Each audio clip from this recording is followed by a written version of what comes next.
como fazer para ganhar dinheiro com Marketplace sem depender de tráfego pago. O tema de hoje é esse, quero trocar uma ideia com você que provavelmente está abrindo teu Marketplace ou que já tem um Marketplace e que, principalmente de serviço, mas isso é independente, mas que provavelmente ou está pensando em utilizar tráfego pago na internet, né, mídia paga, ou já usufrui desse tipo de canal e mesmo assim pensa em incentivar e gastar e investir ainda mais com esse tipo de canal de investimento, canal de aquisição.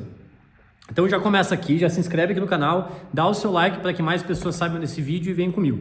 E além disso, não esquece que eu vou colocar o link do nosso grupo do WhatsApp, que é os fundadores. Vou colocar aqui na descrição do vídeo, é gratuito, é para a gente trocar uma ideia mesmo, para você ter acesso aí a mais pessoas, que a gente possa criar uma comunidade, não é um grupo de WhatsApp para vender curso não, então é realmente para a galera se trocar lá a informação. Galera, então é o seguinte, cara, muita gente que eu tô conhecendo ultimamente, eu percebo que é instintivo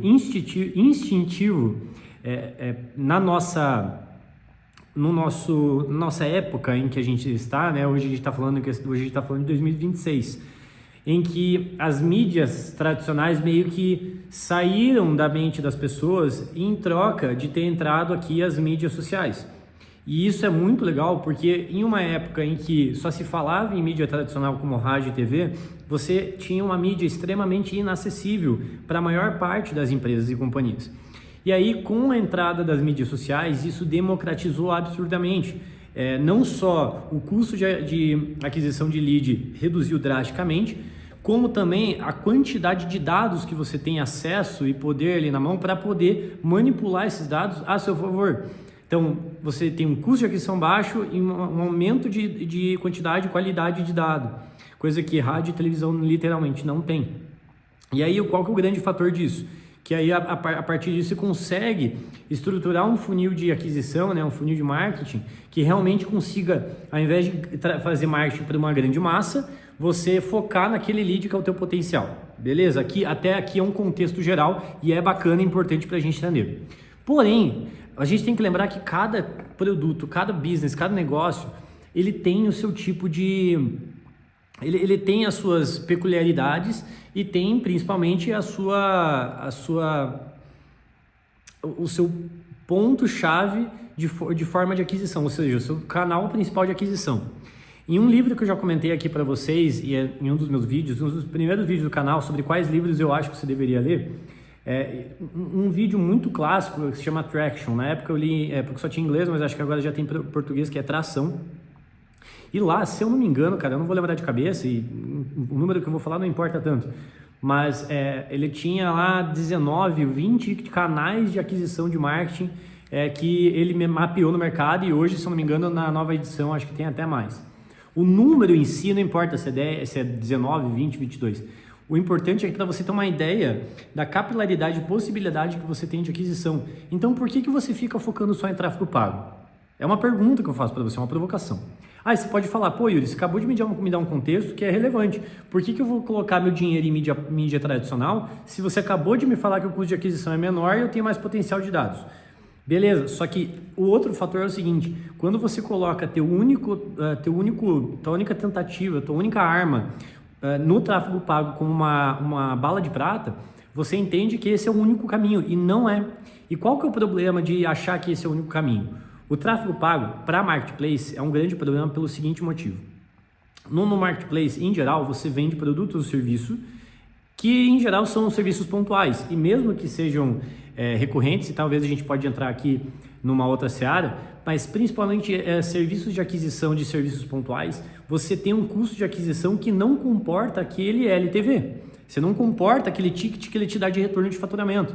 E aí, por conta de muitas vezes o cliente não ser um cliente recorrente ou de recompra, você vai ter toda vez que gastar muito dinheiro para adquirir cada vez mais clientes. E por isso que é uma guerra sem fim, porque imagina você competindo hoje, em que assim como uma época a mídia social era bom, hoje também o grande varejo, né, as grandes corporações também estão sabendo disso e também investem no tráfego pago. Então, no fim do dia, o que antes era democrático, agora também se tornou um leilão muito caro. Não estou dizendo que é tão caro quanto uma televisão, é óbvio que não, mas ainda assim se tornou uma competição de preço. E aí, ali, voltando ao meu contexto, você está participando de um leilão para adquirir um cliente que vai fazer uma compra e, quiçá, vai fazer uma recompra. Então, acho que são 2 pontos para você refletir aqui. O primeiro, o seu produto ele tem capacidade de recompra com uma certa recorrência, ele tem um ticket que defenda esse tipo de tese? Se você me falar que sim, ao mesmo tempo, volto também à pergunta que é o seguinte: se ele é de recompra, o teu público, o teu cliente, ele é um cliente de ticket muito baixo, de pessoa física? Porque se faça a pergunta para você, por que essa pessoa vai comprar pelo marketplace? Ou seja, marketplace, ele por si só não é, por si só o produto do marketplace por si só ele não é nada, né? Ele depende de terceiros, então por si só ele vai adquirir alguma coisa de um seller. Então você depende dos sellers, isso é a base do marketplace. Então, se você depende do seller, o que vai fazer com que esse cara não vá fazer um bypass depois através de você? Por um ticket baixo? Risco baixo? Entendeu? Então, quando a gente fala de tickets mais baixos, tem esse problema. Agora, se a gente muda o canal, e se a gente muda o canal, a pessoa, o consumidor? Aqui você pode entrar num outro fator que é muito relevante, que fez mudar a chave do jogo da minha empresa, literalmente mudar lá em 2022, 2023, foi usar o produto que já estava funcionando e mudar, pivotar basicamente para outro tipo de consumidor, que no meu caso foi o setor de franquias. E ali foi uma virada de chave, porque aí, independente do setor que você trabalha, quando você pensa setor de franquias, eu já não preciso fazer um marketing para achar esse cara, não, já tem CNPJ que tem dado na receita, eu já tenho Instagram das empresas, eu já tenho LinkedIn das empresas, eu já consigo focar minha energia naquelas pessoas ali, e eu posso fazer inclusive no modelo que eu defendo super para marketplace, que é o outbound. Então, se você está pensando nesse fator da recompra, volta agora no que eu estou falando, mas meu ticket é pequeno. Mas será que esse teu ticket pequeno de recompra poderia servir para B2B? Poderia servir para algum canal? Algum canal que você coloca ali um gravetinho.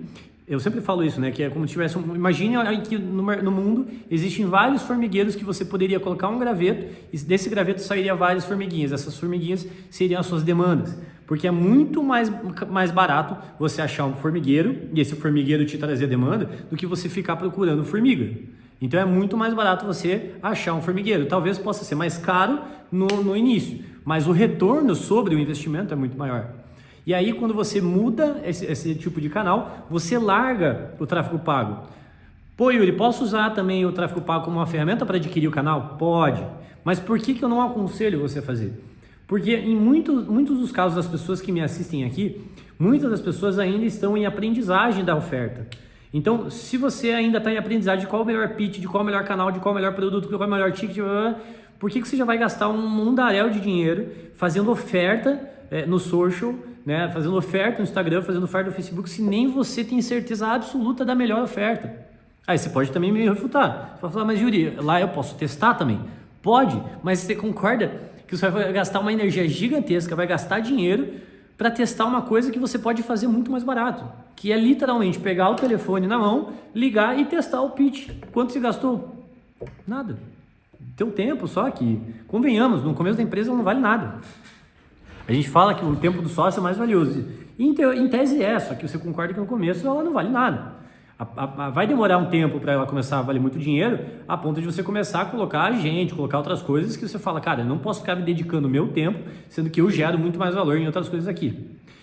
Então, acho que o grande ponto é esse, é você se questionar o seguinte, o grande ponto desse vídeo não é porque eu odeio o tráfego pago, é porque eu já tentei fazer tráfego pago e eu percebi que para marketplace ele não é o melhor caminho para quem está começando ou para quem quer aumentar a escala de vendas dele. Ele pode sim ser um potencializador de alguns dos canais, ou seja, ele pode ser uma enzima de alguns dos canais que você já tem. Ele pode ser um gerador de brain, que acaba sendo uma enzima para o teu funil de vendas, ou seja, pensa que você prospectando um canal, vamos supor que você prospecta uma indústria, e essa indústria você sabe que tem vários tomadores de decisão lá. Pô, a partir do momento que essa indústria entra no seu CRM, joga para o marketing começa a girar conteúdo de relacionamento, conteúdo mesmo, não conteúdo de venda, né? Não, nada de oferta, mas conteúdo para a pessoa gerar frequência com a tua marca, para que quando o teu vendedor ou você entre em contato, aquela pessoa já se recorde de quem que ela está falando. Então, se provoque a pensar no seguinte, para a gente finalizar esse vídeo com uma provocação. Será que o cliente que você está pensando que é o teu cliente é realmente o teu melhor cliente? Será que ele é o teu melhor ICP, né? Que é o teu melhor tipo de cliente, o teu melhor perfil de cliente? Que é o Ideal... Meu Deus do céu, acho que eu esqueci o nome. Deixa eu lembrar. Meu Deus do céu, é o Ideal alguma coisa. ICP. Nossa, que vergonha. Faz parte. ICP de vendas. Ideal Customer Profile, né? Que é o perfil de consumidor ideal. Então, qual que é o teu tipo de consumidor ideal? Será que é pessoa física mesmo? Às vezes o teu produto está funcionando, está rodando, no sentido de, pô, sabe, quando você consegue vender, você consegue entregar. Mas aí você entrega e aí não está entrando nada no teu balde. Então, não é que você tá, nesse caso, não é um balde furado que a gente fala. Na verdade, o teu balde não está enchendo. Balde furado é aquele caso que você entra, um monte de lead merda, um monte de venda merda e que você esvai, né? Você escorre lead ou escorre cliente porque ou é cliente ruim ou dá churn, enfim. Mas nesse caso, vamos supor que o teu produto funcione, ou seja, ele não vai escoar esse cliente, só que também não está entrando. Então, às vezes entra um cara e aí ele compra, gostou do produto, até indica, mas termina ali. Então, faço essa provocação para você para esse vídeo. Espero que você tenha gostado. Um beijo, até a próxima. Valeu.